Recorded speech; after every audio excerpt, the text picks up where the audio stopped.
సమీరా ఛానల్ని సబ్స్క్రైబ్ చేయండి. ఎప్పటికప్పుడు అప్డేట్ కోసం బెల్ మీద క్లిక్ చేయండి.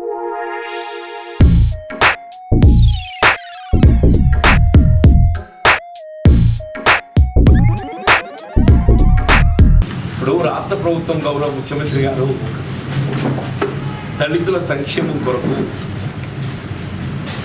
నూతనంగా ఏదైతే దళిత బంధు కార్యక్రమాన్ని చేపట్టాలని చెప్పని ఆలోచన చేస్తున్నారో, సరే అఫ్కోర్స్ ఒక విధంగా నా దృష్టిలో మంచి కార్యక్రమం. At least better late than never సామెత ఉన్నది, బెటర్ లేట్ దాన్ నెవర్. అది ఎన్నికలను దృష్టిలో పెట్టుకొని టేకప్ చేస్తుందా, లేక దళితుల సంక్షేమార్థాన్ని కాంక్షించి టేకప్ చేస్తున్నారా, ఏ విధంగా చేసినా కానీ అట్లీస్ట్ ఇప్పటికైనా ముఖ్యమంత్రి గారు దళితుల గురించి ఆలోచించినందుకు, దళితులు గుర్తుకొచ్చినందుకు నేను అభినందిస్తున్నా, సంతోషం వ్యక్తం చేస్తున్నా. అంటే ఎందుకు అనాల్సి వస్తుందని చెప్పారంటే, బేసిక్గా మనందరికీ తెలిసిందే, తెలంగాణ ఉద్యమ సమయంలో తెలంగాణ రాష్ట్రం ఏర్పడటంతో మొదటి ముఖ్యమంత్రి దళిత ముఖ్యమంత్రి అని చెప్పి ప్రకటించారు. అంటే వాస్తవంగా సీఎం గారు ఒకసారి మాట్లాడినటువంటి ఎన్నికపోయేటాడు కాదు. మరి ఆయన మాట ఎందుకు తప్పిండో తెలియదు. ఆయన మాటల్లోనే ఏదైతుందో ఎప్పుడు కూడా ఆ మాట తప్పేటాడు కాదు. ఒకసారి మాట్లాడడం జరుగుతుందంటే ఆలోచనతోని ఒక కార్యాచరణ, దానికి ఏ విధంగా కార్యరూపం ఇవ్వగలుగుతాం అనేటువంటి ఒక భావంతోనే ఆయన మాట్లాడడం జరుగుతుంది. ఇవాళ సమాజంలోని సామాజికంగా వెనుకబడ్డటువంటి అట్టడుగు వర్గాలైనటువంటి ఒక దళితులకు పాలనా బాధ్యత అప్పగించినట్టయితే ఆ వర్గాలకు న్యాయం జరుగుతుందనే ఒక భావనతోని దళిత ముఖ్యమంత్రిని ప్రకటన చేసి ఉంటారని చెప్పి నేను భావిస్తాను. సరే, రాష్ట్రం ఏర్పడ్డ తదుపరి వెంటనే మరి దళిత సీఎం గారిని చేయలేకపోవటానికి మరి దళితులో అనుభవం లేనితనమా, ఐడిబి మరి పాలనా సామర్థ్యం పట్ల శంకించా, మొత్తానికి దళిత సీఎం చేయలేక డిప్యూటీ సీఎం చేసి, ఒక టర్మ్ డిప్యూటీ సీఎం చేస్తే అనుభవం వస్తుంది, వచ్చినాక రెండో టర్మ్ ఏదైతుందో ముఖ్యమంత్రి చేయవచ్చు, ప్రమోట్ చేయవచ్చు అని చెప్పి అనుకుంటున్నాను. కానీ ఏమైపోయింది, ఇప్పుడు మొదటి టర్మ్ డిప్యూటీ సీఎం ఏదైతే చేయడం జరిగిందో రెండో టర్మ్కి వచ్చేవాళ్ళ దుమ్ములు ఊడిపోయింది. ఈ మొదటి 5 సంవత్సరాలు మొదటి టర్ములో ఏదైతున్నదో పాలనా అనుభవాన్ని గడించి రెండో టర్మ్కి వచ్చేవరకు ఏదైతుందో అప్పుడు సీఎంగా ప్రమోట్ చేసినట్టయితే పాలనా సామర్థ్యం మెరుగుపడుతుంది అనే ఒక భావనతో డిప్యూటీ సీఎంకు పరిమితం చేసిందని చెప్పి అనుకున్నాను. కానీ ఏమైపోయింది, రెండో పర్యాయం వచ్చేవరకల్లా ఆయన అది ఉన్నది పోయి.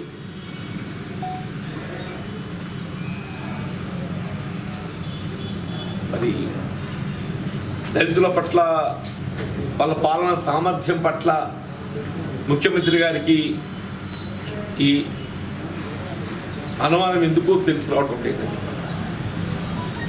ఇలా కడియం శ్రీహరి గారు లాంటి వాళ్ళు ఏదైతున్నదో,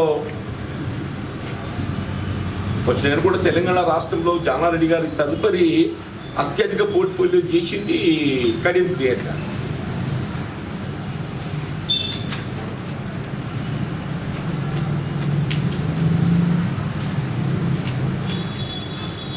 ఇలా ఏ రాష్ట్రమే కానీ మంత్రివర్గ కూర్పు అనేది ఏదైతుందో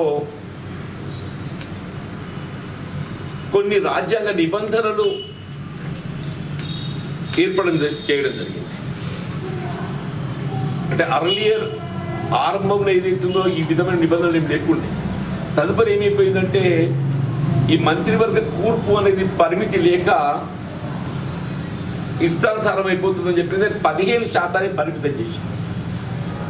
శాసనసభ్యుల సంఖ్యలో 15% పరిమితం చేసి అంటే మన తెలంగాణ రాష్ట్ర మంత్రివర్గం మనకున్నటువంటి ఒక సంఖ్య 119 ప్లస్ 120. 120 అంటే 15 ప్లస్ 1.5 17 వరకు పరిమితమైంది. 17 వరకు పరిమితమైంది.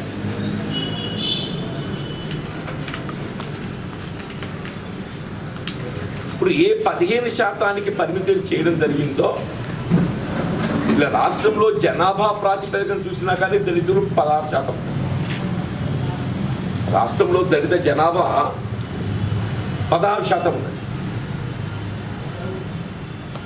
శాసనసభ్యుల సంఖ్య చూసినా రిజర్వ్డ్ స్థానాలు ఏదైతుందో 19 ఉంది. రిజర్వ్డ్ స్థానాలు 19 ఉన్నాయి.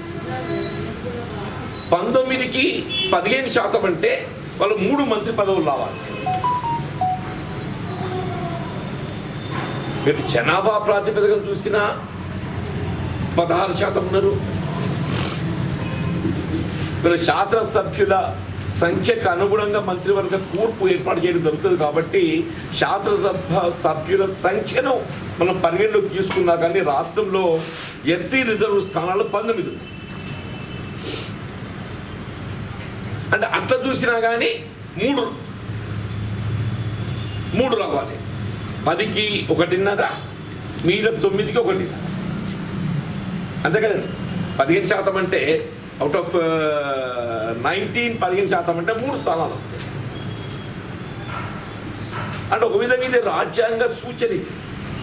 రాజ్యాంగ సూచనకు అనుగుణంగా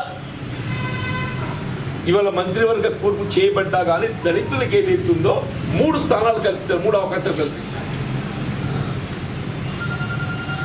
నువ్వు డిప్యూటీ సీఎం పోయింది, వాళ్ళ పాలనా సామర్థ్యం పట్ల మీకు నిబద్ధత, శంక, అనుమానం. సరే, డిప్యూటీ సీఎంగా అనుభవం గడించి తదుపరి రెండో పర్యాయమైన సీఎంగా ప్రమోట్ చేయబడతారు అని చెప్పంటే ఆ ఉన్న డిప్యూటీ సీఎం తీసేసి వీళ్ళు మంత్రివర్గ కూర్పు అనేది ఏదైతుందో 15% పరిగణలోకి తీసుకున్నా కానీ 3 మంత్రివర్గ సభ్యులు కల్పించేటువంటి ఒక బాధ్యత ఉన్నప్పటికీ 1కే పరిమితం. వీళ్ళ కొప్పుల ఈశ్వర్ గారు ఒక్కరే ఉన్నారు. మొత్తం మంత్రివర్గంలో 3 దళిత మంత్రులు ఉండాల్సింది ఏదైతుందో కొప్పుల ఈశ్వర్ గారు ఏదైతుందో ఒక్కరే ఉన్నారని చెప్పి అంటుంది. దళితుల్లో అత్యధిక జనాభా కలిగి ఉన్నటువంటి ఒక మాదిగ సామాజిక వర్గానికి వెళ్ళి ఒక్క మంత్రి కూడా లేడే. ఇప్పుడు కొప్పుల ఈశ్వర్ గారితో పాటుగా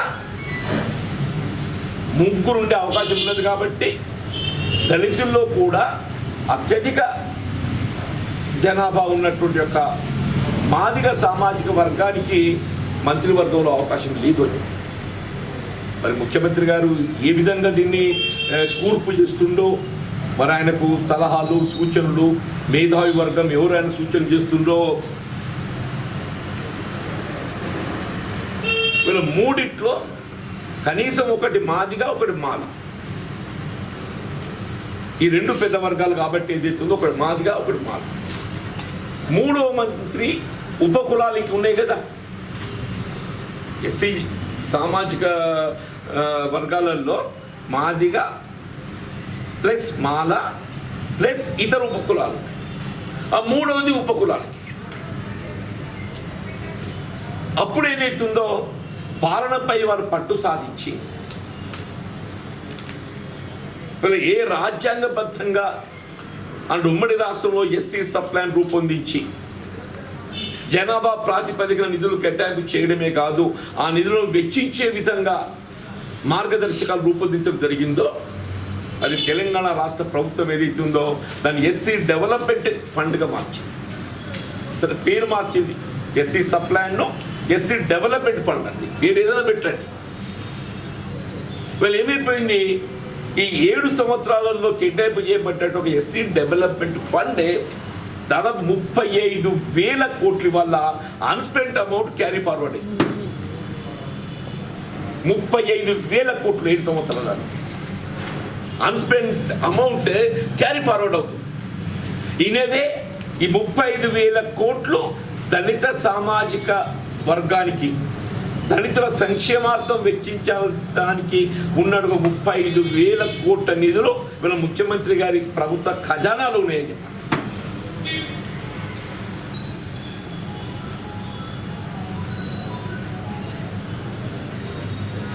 అంటే నిధుల కొరత లేదు. దళితుల సంక్షేమార్థం చేపట్టబడేటువంటి కార్యక్రమాలకు నిధుల కొరత అనేది లేదు. బడ్జెట్ కేటాయింపుల్లో కొరత అనేది లేదు. బట్ ఒక్కటే ఏంటంటే ప్రభుత్వం దగ్గర చిత్తశుద్ధి కొరబడుతుంది. ప్రభుత్వం వద్ద చిత్తశుద్ధి కొరబడుతుంది. 3 ఎకరాల భూమి అని చెప్పని పేర్కొన్నది.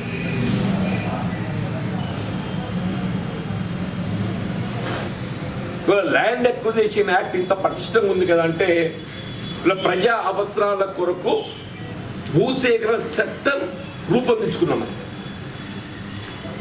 ఆనాడు ఉమ్మడి రాష్ట్రంలో ఇల్లు లేని నిరుపేదలకు ఇళ్ల నిర్మాణం కొరకు గ్రామానికి సమీపాన ఎక్కడ భూమి ఉన్నా కానీ ప్రభుత్వం ల్యాండ్ అక్విజిషన్ యాక్ట్ను వినియోగించి భూసేకరణ చేసి ఇవాళ ఇల్లు కట్టి,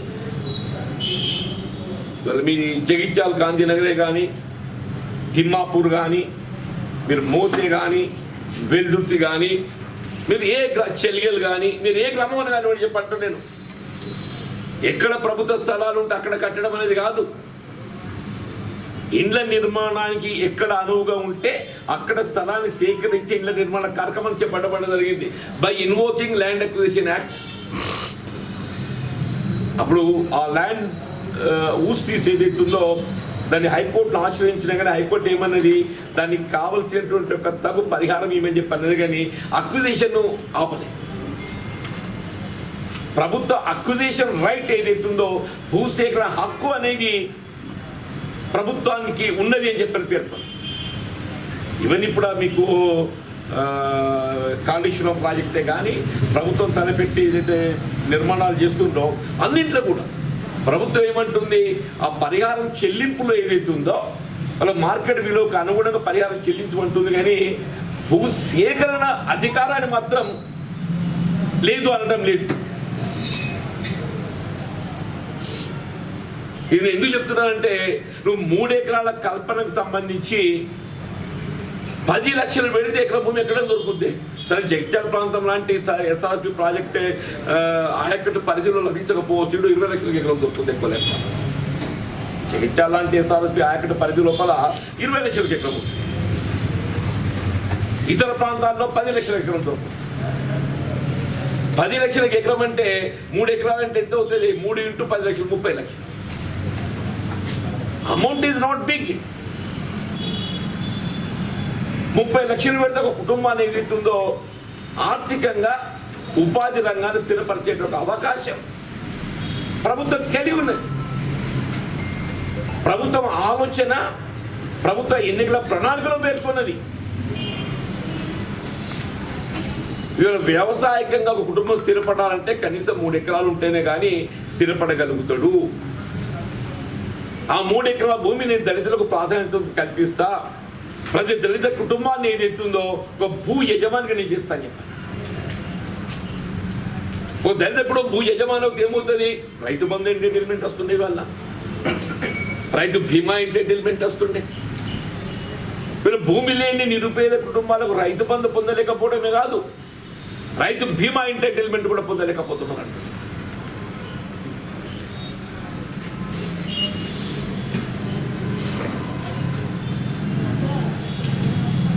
ఆశ్చర్యం ఏంటంటే, ఒక భూస్వామి పటేల్ వస్తే, సారీ పొరపాటు మాట, పటేల్ చనిపోతే 5 లక్షలు వస్తుంది. అదే ఒక కూలీ పాలేరు అంటారు మేము మూడు భాష, దాన్ని మంచి భాష ఏమంటారు? కౌలారు కాదే, పాలేరు. పాలేరు మన మూడు భాష. అదే పనిచేసే జీతా ఈడ నేను చేస్తే 5 లక్షలు అయితే పక్కపడి శంకర్ సామాజిక వర్గానికి పోతే అని రూపాయి రాకపోయా. ఇది ఎక్కడి న్యాయమయ్యా? ఇది ఎక్కడి న్యాయం అని చెప్పంటాను నేను. నువ్వు ఆయన భూమి కల్పించవు, భూమి కల్పిస్తే లభించేటటువంటి ఒక హక్కు కల్పించవు. నేను కూడా భూమి కల్పించలేకపోయినావు, నువ్వు నీ వైఫల్యం అది. భూమి కల్పిస్తే ఏ హక్కు అయితే లభిస్తుందో ఆ హక్కును కూడా కల్పించలేకపోతున్నావు. రైతు బీమా ఇవాళ ఏదైతుందో ఆఫ్టర్ 7 years గ్యాప్, ఇవాళ భూమి కల్పించలేకపోయినా, నాకు భూమి కొందామంటే భూమి దొరకలేదు, భూమి దొరకలే పైసలు పెట్టాను. నాకు భూమి కొందామంటే దొరకలేదంట.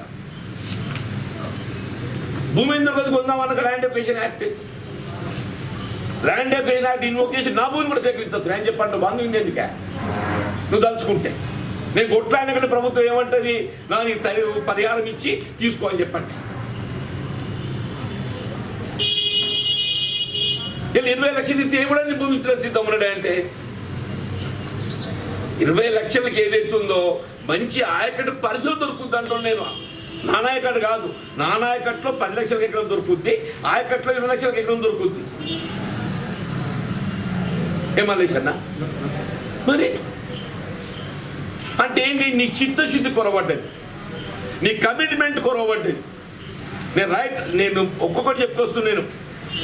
వీళ్ళ పాలనా బాధ్యత అప్పగించడం లోపల ఏదైతుందో వాళ్ళ పాలన అనుభవం లేదు అని చెప్పని నువ్వు అటు ముఖ్యమంత్రి పదవి పక్కన పెట్టావు.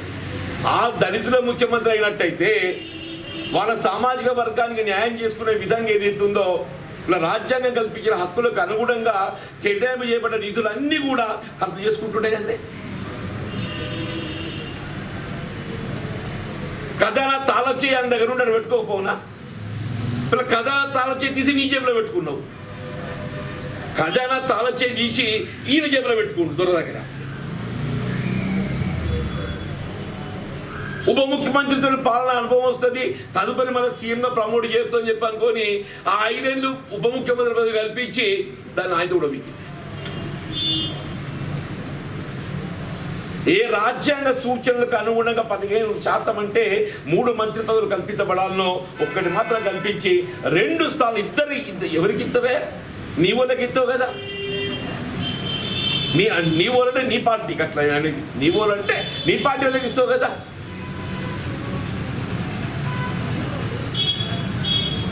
అంటే పాలనలో రాజ్యాంగ నిబంధనలకు అనుగుణంగా లభించాల్సినటువంటి ఒక భాగస్వామ్యాన్ని దళితులకు ఏదైతుందో నువ్వు కల్పించక వాళ్ళు అన్యాయం చేస్తున్నావు, వాళ్ళు ద్రోహం చేస్తున్నావు అని చెప్పండి, అన్యాయంగా ద్రోహం చేస్తున్నావు అని చెప్పండి.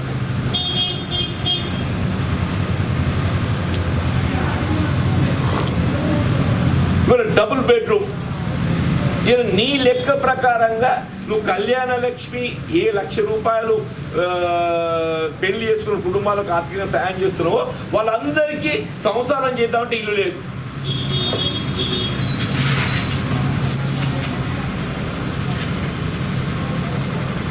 आपका कल्याण लक्ष्मी या शादी मुबारक, जिसको हुकूमत फायदा कर रहे वो सब సంసారం చేస్తానికి వాళ్ళకు అర్హత లేదు. మరి అన్నది అబద్ధమైతే అధికారులు పరిశీలి, నేను అనేది అబద్ధమైనట్టు.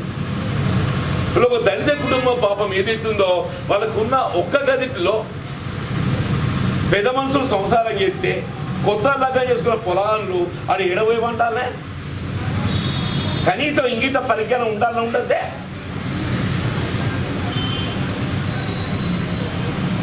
నువ్వు వాళ్ళ నిధులే కదా, ఓ 5 లక్షలు ఇచ్చి ఇల్లు కట్టితే అయిపోతుంది కానీ ఈ నిధులు ఎవరి వాళ్ళే కదా, సొమ్ము అదే దళితుంది కదా.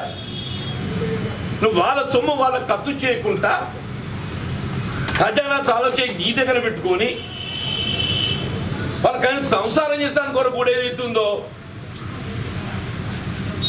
నువ్వు అవకాశం కల్పించకుండా నేను దళిత సంతోషం, నాకు ఇప్పటికన్నా అట్లీస్ట్ బెటర్ నా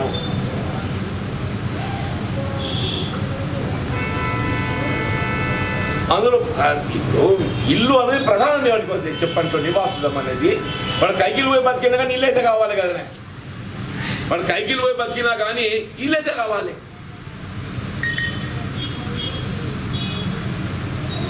కళ్యాణ లక్ష్మి, షాదీ ముబారక్ ఇటు దళితులే కానీ, బలహీన వర్గాలే కానీ, అల్పసంఖ్యాక వర్గాలు కానీ చెప్పండి, ప్రత్యేకంగా సంసారం చేస్తానికి రూమ్ లేనుకుంటే అని ముందు కానీ ఇప్పుడు పెద్ద మనుషులు ఇద్దరు అర్ర వంటిలు వరండాల వండాలి. ఇక మాకు ఈడైపోయింది మాకెందుకు అర్ర అని చెప్పి అనుకో వాళ్ళు వరండాల అంటే వీళ్ళు అర్ర వండ ఉన్నమాట చెప్పాడు ధైర్యాన్ని. మరి ఏం చెప్తాను చెప్పేది? తెలంగాణ వస్తే ఏదైతుందో స్వయం పాలన, మన నిర్ణయం మనం చేసుకోవచ్చు. అప్పుడు ఆంధ్రలో పెత్తనంతో మనం న్యాయం పొందలేకపోయినాం. వీళ్ళు తెలంగాణలో పెత్తనం చేయడం లేదు. ఇవాళ వచ్చిన తెలంగాణలో పెత్తనం తెలంగాణలో న్యాయం కావాలి కదా.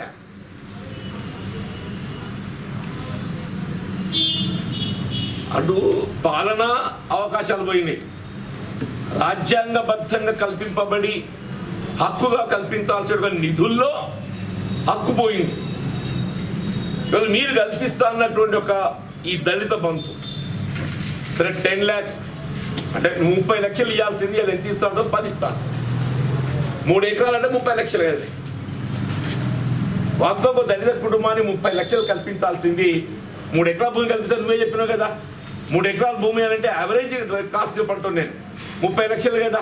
నువ్వు ఇస్తా అంటే ఎంత ఇస్తున్నావు? ఇప్పుడు 10 ఇస్తాను. వాళ్ళు వాగ్దానం చేసింది ఎంత? 30 లక్షలు. గ్రామీణ ప్రాంత వ్యవసాయంపై ఆధారపడే ఒక వ్యవసాయ కూలీలు అందరినీ కూడా భూ యజమానులు చేయటానికి నువ్వు 3 ఎకరాల భూమి కల్పిస్తాను అని చెప్పంటే 30 లక్షలు వెచ్చించడానికి నీ కార్యక్రమాన్ని రూపొందించు. నువ్వు ఇస్తానే 30 లక్షలు, ఇచ్చేదంతా 10 లక్షలు.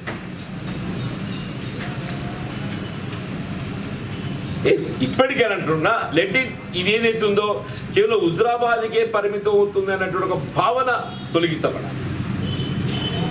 అందరి లోపల ఒక శంక ఏంటంటే ఇది హుజురాబాద్ ఉప ఎన్నికలు దృష్టిలో పెట్టుకునే దీన్ని ఆరంభింపజేస్తుందని చెప్పి చర్చ వస్తుంది. దానికంటే ముందు ఏదైతుందో ఒక వారం రోజుల ముందేమన్నారు నియోజకవర్గానికి 100 మంది. అండ్ ఫస్ట్ ఇండికేషన్ వాజ్ నియోజకవర్గానికి 100 అన్నారు. 100 అన్నప్పుడు ఇదే వేదిక మీద మనమే మాట్లాడినాం. నువ్వు 100 ఇస్తే ఏ పట్టస్తే ఊరికి ఒకటి వస్తుంది. 100 ఇస్తే ఎన్ని వస్తాయి నియోజకవర్గానికి? ఊరికి ఒకటి వస్తుంది అన్నాక తర్వాత సరే ఆలోచన పడ్డాడు. కొత్త ఈ నూరంటే ఎటు కాకుండా అయితే అట్టుంది. నేను మొత్తం నియోజకవర్గం లోపల ఉండే దళితులు వాళ్ళ యోగ్యతకు అనుగుణంగా ఏదైతుందో వాళ్ళు స్వయం ఉపాధి పొందడానికి 10 లక్షలు ఇస్తా అని చెప్పని నిర్ణయించుకో. అదేదో అందరికి ఇప్పుడు ఏమొచ్చింది? హుజురాబాద్ అనేది ఒకటి వచ్చింది. హుజురాబాద్కే ఇది పరిమితం అవుతుంది అనే ఒక భావన తొలగించబడాలని చెప్పారంటే నువ్వేం చేయాలి? ఇది మొత్తం రాష్ట్రంలో అమలు చేయబడుతుంది. నువ్వు ఏ విధంగానైతే మిషన్ భగీరథ ఏదైతే ఇంటింటికి త్రాగునీరు కల్పించే కార్యక్రమాన్ని నువ్వు చేపట్టబడడం జరిగిందో, నువ్వు ఆనాడు 2019 ఎన్నికల లోపు నేను ఇంటింటికి త్రాగునీరు అందించలేకుంటే మిషన్ భగీరథ కింద నా ఓటు అడగాలని చెప్పాను.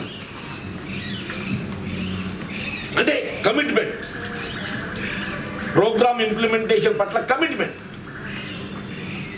ఆచరణలో ఇంత అయింది, రూపాయి అయిందా, ఆటానైందా, బారానైందా, ఎంత అయినా కానీ ఒక కమిట్మెంట్ ప్రదర్శించి నేను భగీరథ కింద నీళ్ళిస్తేనే ఓటు అడుగుతా అని చెప్పాను. నేనేమన్నా ఇవాళ అట్లాగే రేపు రాబోయేటట్టు ఒక శాసనసభ ఎన్నికల లోపు రాష్ట్రంలోని దళిత కుటుంబాలకు అందరికి కూడా వాళ్ళ ఆర్థికంగా స్వయం ఉపాధి పొందడానికి కావాల్సిన నిధులు సమకూర్చడానికి అందరికీ ప్రతి కుటుంబం 1,00,000 రూపాయలు కల్పిస్తేనే నేను ఓటు అడుగుతా దళితుంది, లేకుండా ఓటు అడగని చెప్పి కథ. 10 లక్షలు ఇప్పుడు 10 లక్షలు సారీ కమిట్మెంట్. ఆ కమిట్మెంట్తో నువ్వు ముందుకు రావాలి. ఈ పైలట్ ప్రాజెక్టులు అయిపోయినాయి. ఇప్పుడు నేను ఏమంటుండో నేను సంవత్సరానికి 2 లక్షల మందికి ఇస్తాను. సంవత్సరానికి 2 లక్షలు అంటే ఎంత వస్తాయి? సంవత్సరానికి 10 నియోజకవర్గాలు. సంవత్సరం 2 లక్షలు అంటే ఎంత వస్తాయి? నియోజకవర్గానికి 2,000 కుటుంబాలంటే 10 నియోజకవర్గాలు వస్తాయి. ఆయన సీఎం గారు చెప్పింది అంటున్నాను అనేది. నేను అట్లా కాదు నాయన, నీ కమిట్మెంట్, నీ చిత్తశుద్ధి నిరూపించుకోవాలి, ప్రదర్శించాలని చెప్పంటే ఏ విధంగా మిషన్ భగీరథ ద్వారా ఇంటింటికి త్రాగునీరు కల్పించబడ్డప్పుడు మాత్రమే నేను ఓటు అడుగుతా, లేకుండా ఓటు అడగా అని చెప్పని ప్రతిజ్ఞ చేసినవో ఇలా రేపు ఆ ప్రతిజ్ఞ చేయి. రాబోయేటటువంటి ఒక శాసనసభ సాధారణ ఎన్నికల లోపు రాష్ట్రంలోని దళిత కుటుంబాలకు అందరికీ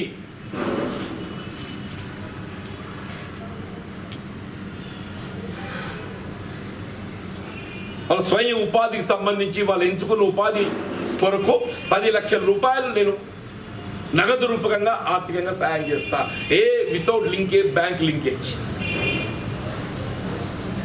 ఒక ప్రతిజ్ఞ చేయండి అన్నది. అప్పుడు కొంత విశ్వాసం. నీ బడ్జెట్ ప్రయోజనం కావాలని నేను చూపెడతా, నీ బడ్జెట్ ప్రయోజనం నేను చూపెడతా. నిధుల మీద సమస్య లేదు. నీ అన్స్పెండ్ అమౌంట్ 30,000 కోట్లు నీ వల్ల బ్యాక్లాగ్. మళ్ళీ ఈ 3 ఏళ్ళు మళ్ళీ కేటాయింపు చేయబట్టే ఉంటాయి కదా. 21, 22, 22, 23, 23, 24, 20, 21, 21, 22, 22, 23 ఈ 3 ఏళ్ళ మళ్ళీ బడ్జెట్ వస్తుంది కదనే.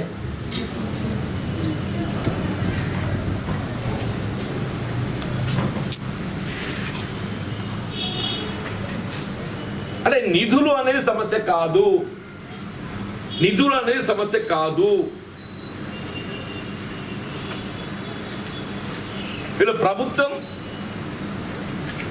కార్యక్రమ అమలు చిత్తశుద్ధి అనేది ప్రధానం. ఆ కమిట్మెంట్ ఇవాళ ప్రదర్శించు. రాష్ట్రంలోని దళితులకు అందరికీ రాబోయే సాధారణ శాసనసభ ఎన్నికల లోపు వాళ్ళ స్వయం ఉపాధికి సంబంధించి ఏ విధమైన ఆంక్షలు లేకుండా వాళ్ళు ఎంచుకునేట్టుగా వృత్తిని వాళ్ళు పొందటానికి ప్రతి కుటుంబాన్ని 10 లక్షలు ఇచ్చినప్పుడు మాత్రమే నేను ఓటు అడుగుతా, లేకుండా ఓటే అడగపోయి అక్కడ రాజకీయాలు ఏంటో అట్లా చెప్పని ఒక గతం చెప్పే ప్రతి ముందుగా ఏదైతుందో వీళ్ళ మంత్రివర్గ కూర్పు ఉన్నది కదా.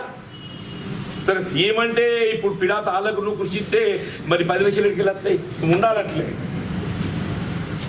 నువ్వు ఉండు అట్లే ఉండు, నువ్వు అట్లే ఉండి 10 లక్షలు ఇచ్చుకుంది. నేను ముఖ్యమంత్రి అడుగుతాను. మేము ఆ 3 మంత్రి పదవుల్లో ఏదైతుందో ఒకటి పొప్యులేషన్ గారు ఉన్నారు, సంతోష్ ఒక వర్గాన్ని ప్రాతినిధ్యం వహిస్తున్నారు. అదే దళితుల్లో సామాజికంగా అత్యధికంగా ఉన్నటువంటి ఒక మాదిగ సామాజిక వర్గానికి సంబంధించి నీ ఇష్టం ఉన్నటువంటి ఈయనెవరు వీళ్ళకి ఏదైతే ఆయన పాట పాడటానికి రసమే బాలకృష్ణ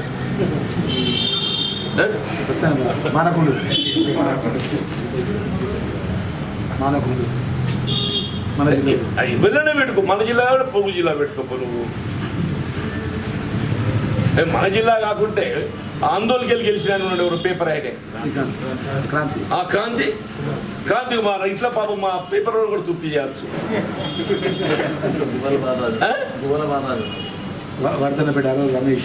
ఆరూరు రమేష్, బాలరాజు, నువ్వు ఎవరి పెట్టినా నీ ఇష్టం. ఏం చెప్పంటున్నా. 3వది ఉపకులాలు, ఇతర ఉపకులాలకు సంబంధించి దాంట్లో కొరు చూడు. అంటే ఇదేంటి? నీ చిత్తశుద్ధి కమిట్మెంట్ ప్రదర్శనకు ఉపయోగపడతాయని చెప్పంటున్నాడు. ఉమ్మడి రాష్ట్రంలో ఏం జరిగింది అనేది కాదు. ఉమ్మడి రాష్ట్రంలో మన సామాజిక న్యాయం పొందలేకపోతున్నాం కాబట్టే తెలంగాణ రాష్ట్రాన్ని కోరుకున్నాం. మరి తెలంగాణ రాష్ట్రాన్ని కోరుకున్నది ఎందుకు? సామాజిక తెలంగాణ నిర్మాణం కొరకు. తెలంగాణ రాష్ట్రాన్ని కోరుకున్నది ఎందుకు? సామాజిక తెలంగాణ నిర్మాణం కొరకు. నీ బంగారు తెలంగాణ కాదు. ఎవరికే బంగారం తెలంగాణ. ఇలా కడుపులో తినడానికి పొట్ట గడవాలని చెప్పి మేమంటుంటే అది బంగారం అంటాడు. ఇయ్యాక ఆ బంగారం నువ్వే పెట్టుకో. ఆ బంగారం మాకేం పట్టాయి? దళితులకు కానీ, మా బలహీన వర్గాలకు కానీ, మా అల్పసంఖ్యాక వర్గాలకు బంగారం ఏం పట్టాయి? మాకు ఇది పొట్టకూటి కోసం అయితే ఇద్దో బతుకుదెరువు చూపాయి. మాకు పొట్టకూటి కొరకు ఏది ఇస్తుందో బతుకుదెరువు చూపాయి. మా దళిత బిడ్డలకు, మా బలహీన వర్గాలకు, మా అల్పసంఖ్యాక వర్గాల ముస్లిం క్రిస్టియన్సే కానీ వాళ్ళకి ఇంత బతుకుదెరువు చూపెట్టు అని చెప్పి అంటున్నాడు. తెలంగాణ వస్తే ఏదో రకమైన బతుకుదెరువు దొరుకుతుందని చెప్పి ఆశపడ్డా. ఆ బతుకుదెలు చూపెట్టమని చెప్పండి.